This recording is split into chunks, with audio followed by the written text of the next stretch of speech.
नमस्कार साथियों, आप सभी का स्वागत है। आज हम इस क्लास में चर्चा करेंगे समुदाय कम्युनिटी के बारे में। हम चर्चा करने वाले हैं कि समुदाय किसे कहते हैं, कम्युनिटी किसे कहते हैं, इसका अर्थ क्या है, इसकी परिभाषाएं कौन कौन सी है जो परीक्षाओं में पूछी जाती है, इसके प्रकार कौन कौन से हैं, इनसे संबंधित महत्वपूर्ण पर्सन कौन कौन से हैं, इन पे हम चर्चा करेंगे। तो आज हम इसके अर्थ, परिभाषा और प्रकार के बारे में डिटेल से चर्चा करने वाले हैं। समुदाय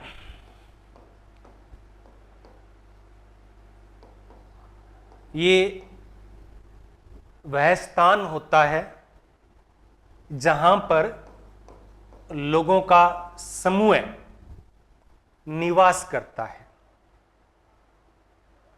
अगर हम इसकी इंग्लिश की बात करें तो कॉम मुनिस, कॉम का मतलब साथ रहना। तो जहां पे समुदाय के लोग एक साथ रहते हैं और जिस भौगोलिक क्षेत्र में रहते हैं उस भौगोलिक क्षेत्र को हम समुदाय कहते हैं, उसको हम कम्युनिटी कहते हैं। तो ये समुदाय ही है वो समाज के बाद कह सकते हैं कि समाजशास्त्र का एक सेकंड नंबर पे कंसेप्ट आता है जिसके बारे में हमें अच्छे तरीके से जानना होता है। तो ये लैटिन लैंग्वेज का है। कौन सी है? लैटिन लैंग्वेज है कॉम, और म्यूनिस इन दोनों से मिलकर बनता है, जिसका अर्थ होता है एक साथ रहकर सेवा करना, टू सर्व टूगेदर। तो अगर हम इस परिभाषा की बात करेंगे तो यहाँ पे दो तीन बातें उभर कर आती है। जब हम किसी अवधारणा की विशेषताओं के बारे में चर्चा करते हैं,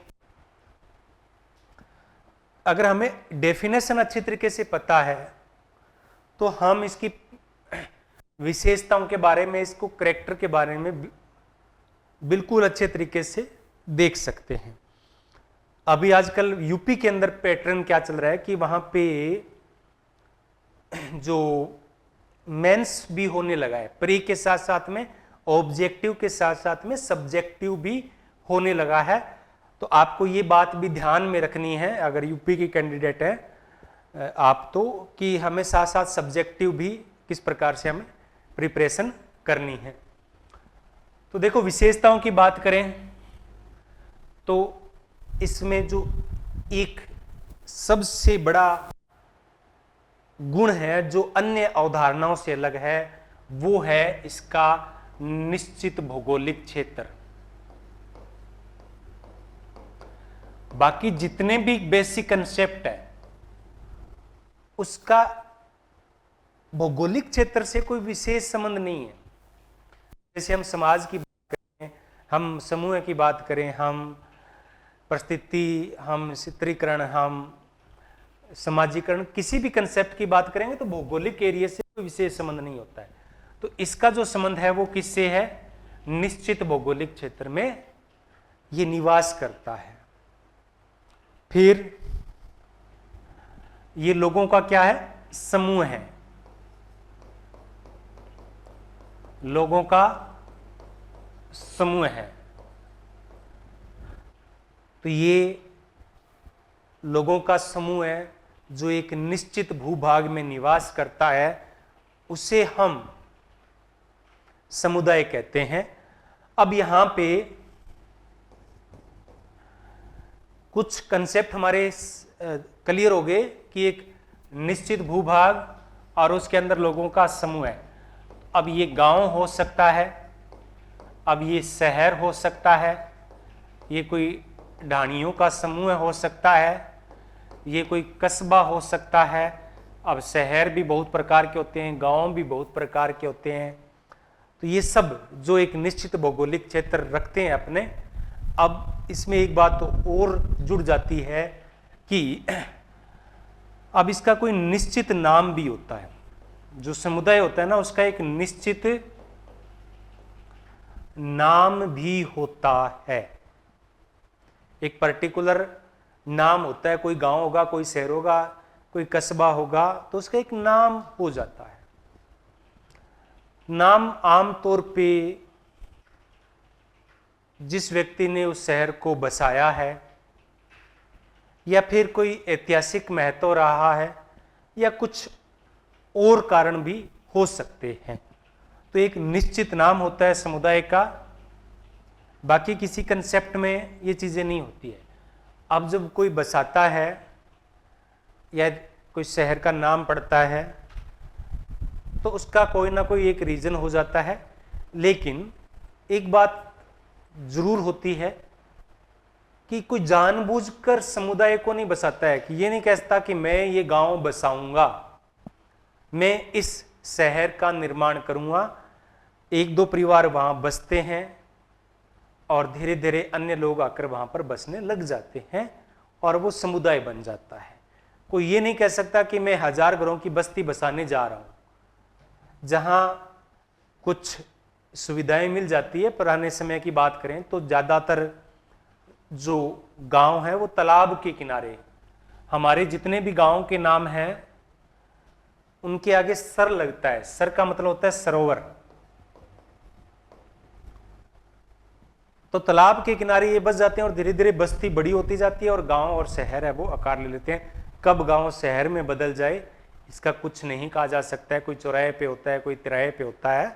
तो इसका जो समुदाय का जो जन्म है वो क्या होता है? सवत होता है। सवत जन्म हो जाता है, ऑटोमेटिक परिस्थितियां बनती है और वो गांव या शहर बन जाता है, समुदाय बन जाता है। फिर इसका जन्म तो सवत होता है, लेकिन इसमें जो रहने वाले व्यक्ति होते हैं वो भी जन्म से ही उस समुदाय के सदस्य बन जाते हैं। हमारी चॉइस नहीं है कि हम किस कम्युनिटी में रहेंगे। जिस कम्युनिटी में हमारा जन्म होता है, जिस समुदाय में हमारा जन्म होता है, हम उसी में रहते हैं, उससे हम अलग नहीं हो सकते। तो जो सदस्यता होती है वो क्या होती है? जन्मजात होती है। समुदाय की सदस्यता क्या होती है? जन्मजात सदस्यता होती है। अब जैसे ही हम उस समुदाय में बड़े होते हैं, पड़ोस में मिलते जुलते हैं। अब समुदाय चाहे कैसा भी हो, हमारा गांव, हमारा शहर, हमारा मोहल्ला कैसा भी हो, हम उन गलियों में, उस पड़ोस में बड़े होते हैं, तो हमारे अंदर उस समुदाय के प्रति विशेष लगाव उत्पन्न हो जाता है, जिसको बोलते हैं सामुदायिक भावना।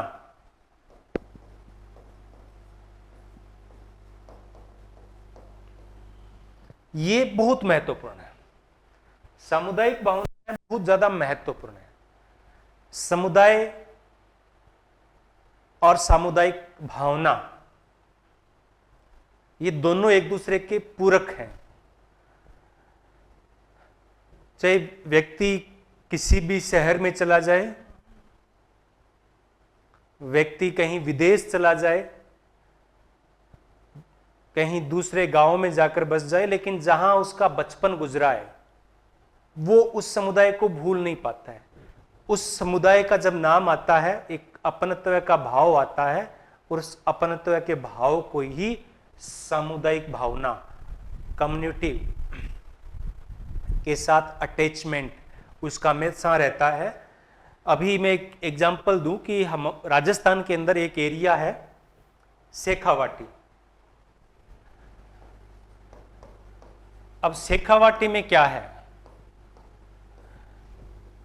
ये व्यापार की दृष्टि से समृद्ध रहा है और यहां से बहुत उद्योगपति पैदा हुए हैं और वो उद्योगपति विदेशों में चले गए। उनमें से बहुत सारे, एक का मैं यहां पे नाम लूंगा, वो हैं लक्ष्मी मित्तल।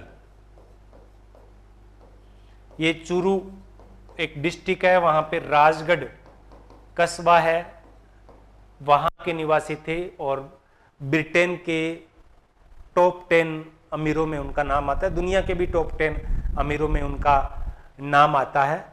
और उसने अपने गांव के लिए, अपने शहर के लिए, अपने एरिया के लिए बहुत सारे स्कूल, कॉलेजेस, लाइब्रेरी, हॉस्पिटल्स ये सब बनाए हैं। क्यों बनाए हैं? क्योंकि उनका उस एरिया से लगाव है, सामुदायिक भावना है। हमारा जो जन्म होता है, इसकी और विशेषताओं की बात करें तो जो हमारा जन्म होता है वो भी उस समुदाय में होता है और मृत्यु भी उस समुदाय में होती है। तो समुदाय है वो जन्म से लेकर मृत्यु तक, जन्म से मृत्यु तक, या यूं कहें कि पालने से लेकर शमशान तक समुदाय ही साथ देता है। हमारी सभी आवश्यकताओं की पूर्ति समुदाय के द्वारा ही की जाती है। अब समुदाय होते हैं तो उन सब की लैंग्वेज एक जैसी होती है, उनका पहनावा लगभग एक जैसा होता है, उनकी आइडियोलॉजी, उनके गांव के जो मंदिर होते हैं, गांव की कुछ सामूहिक धरोहर होती है, वो सब उनके अंदर होती है। यानी समुदाय क्या है? आवश्यकताओं की पूर्ति तो करता ही करता है, लेकिन इसमें समरूपता होती है। क्या होती है? अत्यधिक समरूपता इसके अंदर होती है।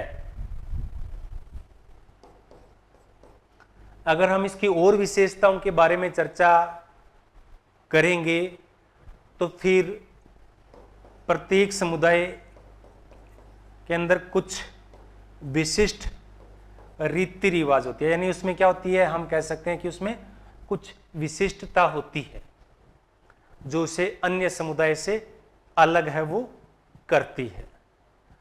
तो ये कुछ विशेषताएं हैं। अगर हम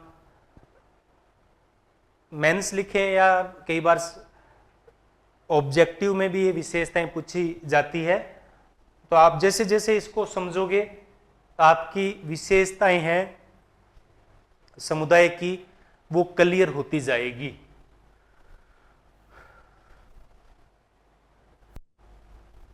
तो ये मैं समझा चुका हूं कि ये किसी विशेष क्षेत्र में जब एक साथ रहकर एक दूसरे के सहयोग से सामान्य जीवन, यहां पे एक लैंग्वेज हो रही है कि यहां जो जीवन होता है वो क्या होता है? सामान्य जीवन होता है।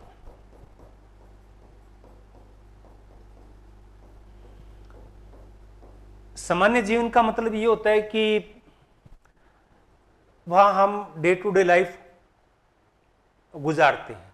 विशिष्ट का मतलब होता है जब हम किसी को 1-2 महीने के लिए किसी क्षेत्र विशेष में जाते हैं तो वो विशिष्ट हो जाता है।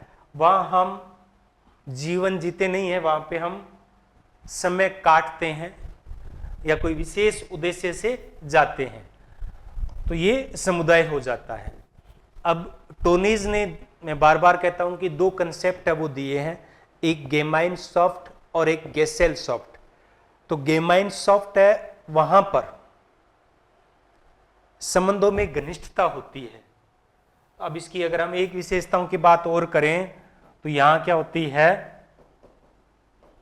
संबंधों में घनिष्ठता होती है, संबंधों में घनिष्ठता होती है। इसके अलावा और विशेषताओं की बात करें तो लोग एक दूसरे से परिचित होते हैं। धीरे धीरे ये चीजें कम होती जा रही है, जैसे कि शहर है उनमें ये चीजें हैं वो कम हो रही है, लेकिन फिर भी मोहल्ले तक तो चीजों को, लोगों को जानते हैं। पूरा लेक्चर देखने के लिए अभी sociology classes in Hindi app download करें। ऐप का लिंक डिस्क्रिप्शन में दिया गया है या 9352627113 पर व्हाट्सएप करके तुरंत ऐप लिंक प्राप्त करें।